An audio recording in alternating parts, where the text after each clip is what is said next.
To je udarilo, kot da je bomba vžgala, ne vem. Pač dobesedno je odrezali noge marsikateremu glasbeniku. V bistvu vse se je zgodilo zelo hitro, kot da bi nekdo ugasnil luč, ne, sam konec.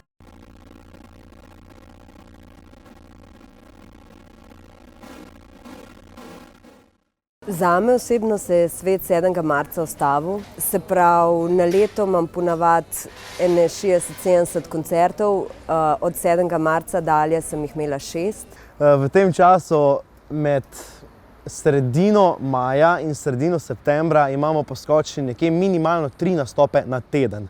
Od začetka korone, od začetka neke karantene smo imeli zgor 2 nastopa.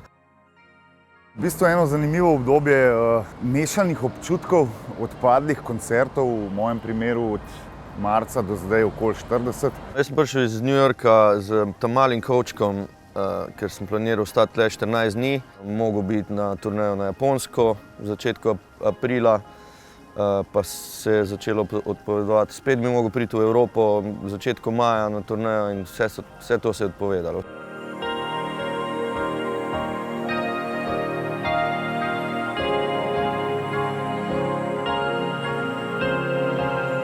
Marca 2020 se je zaustavilo vse. Po tem datumu je dejansko bil moj upad 100%. Prihodnosti ni, ne vemo, kaj se bo zgodilo jutri, kaj se bo zgodilo pojutrišnjem, ne vemo, kdaj se bo začel koncert, ne vemo, kdaj bo padel prvi tolar v denarnico.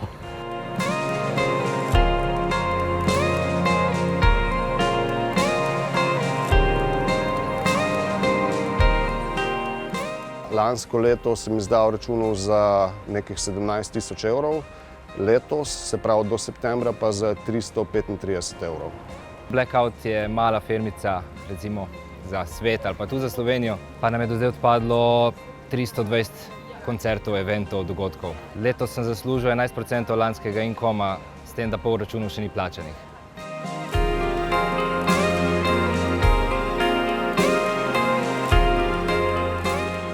Jaz lahko vrtim glasbe, ampak brez lightmana, lučkarja oziroma ozvočevalca, promotorja, ki bo pomagal delati promocijo, do tega, ki ima šank čez in skrbi za pijačo, ne vem, do ljudi, ki se ukvarjajo s PR-jem na internetu, ki absolutno čutijo res ogromne posledice. Tukaj mislim, da je največji problem, ker nas večinoma ljudi vidijo 5 ljudi na odru in to je to, ne, ostalo naredijo palčki. Zdaj v mojem primeru je na koncert nas pride 12, na prizorišču nas je pričakalo še 5 dodatnih ljudi, ne, pa če prištejemo kle še ne vem, tehniko, promocijo in tako naprej, je to ogromen enih ljudi, ki so praktično čist brez posla ostali. Ne. Grozno je to, ne, da zato, kar smo se celo življenje izobraževali, kar smo vlagali svoj trud, zdaj ne moremo početi. In glede na to, da nas je le 5, samo 5 na odru, ampak ta neka cela družina, pa je šteje 15 ljudi, da lahko naš nastop izvedemo na najvišjem možnem nivoju. In to ni samo 15 nekih navadnih ljudi, to je zadnjih 15 družin, gospodinjstev, šoloobveznih otrok. In to niso neki navadni delavci, to so naši prijatelji, to so naša neka druga družina. Mi smo se pač znajdli na ta način, da smo postavljali akustične koncerte na prostem. Pomeni, da včasih je vreme sodelovalo, včasih ne. Pogrešali pa smo vse tiste, ki so šotore, tehniko postavljali, cvetličarje in tako naprej. Tako da glasbeniki smo nekako zdaj v teh akustičnih časih prišli skozi, vse ostalo smo pa pogrešali.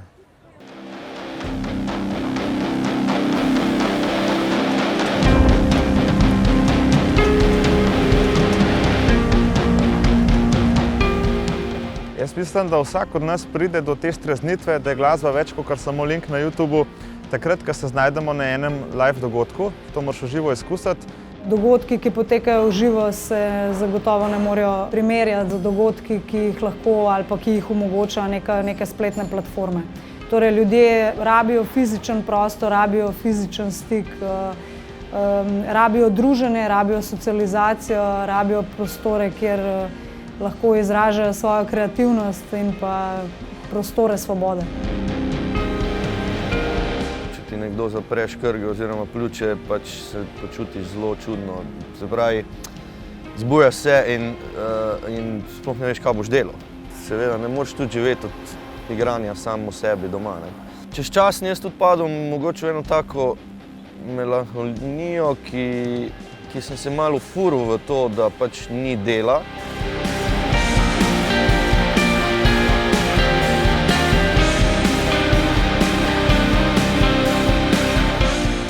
V tej industriji so zaposleni večinoma posamezniki, ki so zelo visoko specializirani za svoje delo, ga izredno radi upravljajo in to pomeni, da se z njim tudi precej identificirajo. In potem izguba dela za te posameznike zato toliko bolj verjetno pomeni v bistvu občutke izgube lastne identitete in to za sabo potegne vse sorte, nizko samospoštovanje, občutke izoliranosti, osamljenost, celo socialno anksioznost in nenazadnje depresijo.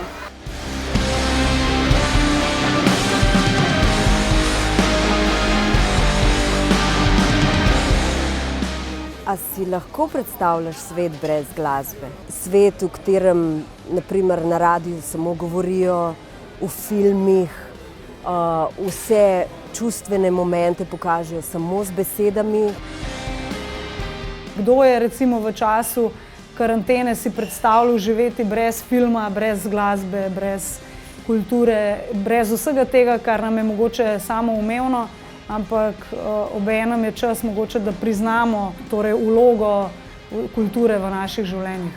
In jaz mislim, da je čas, da se nas vidi in da se nas sliši, ker če bomo mi izumrli, tudi glasbeniki ne bodo mogli imeti koncertov, ker ne bo nikogar, ki jih bo ozvočil, nikogar, ki jih bo osvetlil, nikogar, ki jim bo oder postavil.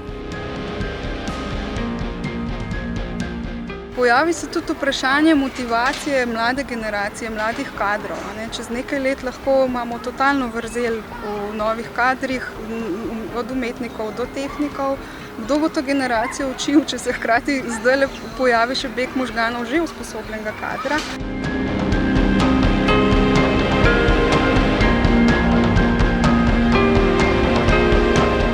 Ne moramo zdaj tretirati glasbenike ali pa kulturnike kot nekaj, kar je odveč, nekaj, kar je samo za neko zabavo, ampak gre za nekaj zelo resnega. Gre za enakovreden poklic, ki je del našega življenja. Dejansko se ne moramo privoščiti kot družba, da en sloj službe dejansko ostane na cesti. To ne gre samo za glasbenike, umetnike, ne. Glasba je povezana s 50 drugimi panogami, ki so soodvisne od našega delovanja, ne. To gre od gostinstva do hotelirstva in tako naprej.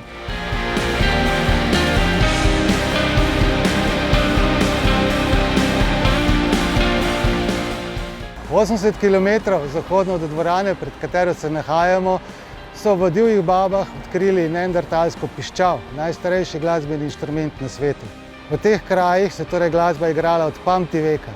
Danes, 50 do 60 tisoč let pozneje, pa glasba umira, pozabljena do države, ožigosana in diskriminirana, potisnjena v kot z ukrepi, ki so arbitrarni in nesorazmerni glede na vse ostale ukrepe. Živa glasbena industrija ne more pod nikakršnimi ukrepi v bistvu delati. Vsi koncerti se začnejo pokrivati pri 80% razprodanosti, ne? In z 20% kapacitete ti ne moreš izdelati dogodka, če nimaš ogromne finančne injekcije s strani države ali pa sponzorja. Komplet globalna popularna scena deluje na principu prodaje kart in če ti ne moreš zapolniti kapacitete do konca, praktično ne moreš niti preživeti, niti zaslužiti, niti nič. Kulturni sektor je resnično v teh časih na zelo hudi preizkušnji, zato so vsekakor potrebne dodatne finančne spodbude.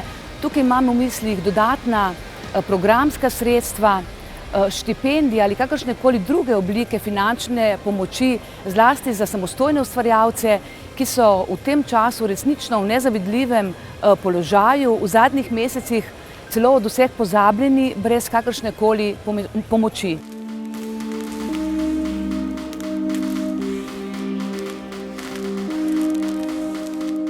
V bistvu zelo strogi smo do 150 ljudi, ki jih imamo.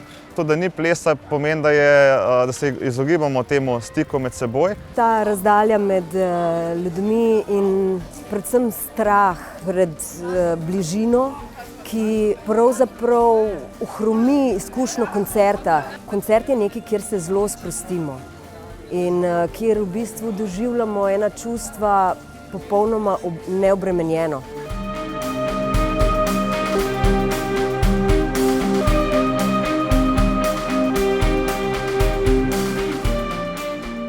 Ja, ni enako, če imaš prvega šele 8 metrov stran, kako naj komuniciram z njimi, kako naj podajam energijo, kako naj začutim, kako ljudje pojejo naše tekste. Jaz ne morem na praznem stadionu. To je enkrat ena. To je meni fake. Mislim, če se gre za resno. Dovolj je diskriminacije, hočemo koncerte in zahtevamo enake vatle za vse.